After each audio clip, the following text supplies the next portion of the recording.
There's a very common schema that you can see. If you just Google executive function classifications, and it usually has inhibition as the first one, but it kind of includes shifting, managing materials, managing time, self-checking, self-awareness, planning, organizing, and then emotional modulation and organization.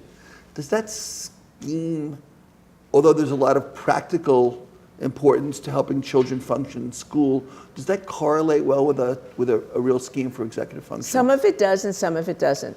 So shifting sometimes is used synonymously with cognitive flexibility, like set shifting.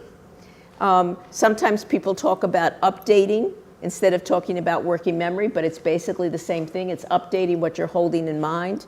So you clear out what you had been thinking about before and now upload the more relevant information. Emotion regulation is often subsumed under inhibitory control, although inhibitory control is just about regulation. And for emotion regulation, you don't only want to be able to inhibit emotion, you also want to be able to use the engine of emotion for good things. And inhibitory control doesn't incorporate that notion of using the engine of it. It just incorporates being able to control it.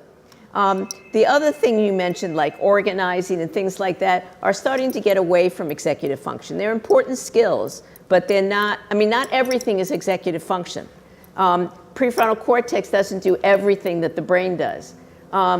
And so there are things that are important for kids to be able to do that aren't executive functions. Not everything is an executive function.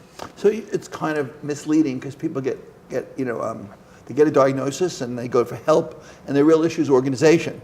And I think in some way our efforts are misdirected when someone really needs to organize their backpack and their room. It's really important, but that doesn't give them cognitive flexibility or working memory. And later on, they have an organized backpack and a disorganized sense of how to do their work.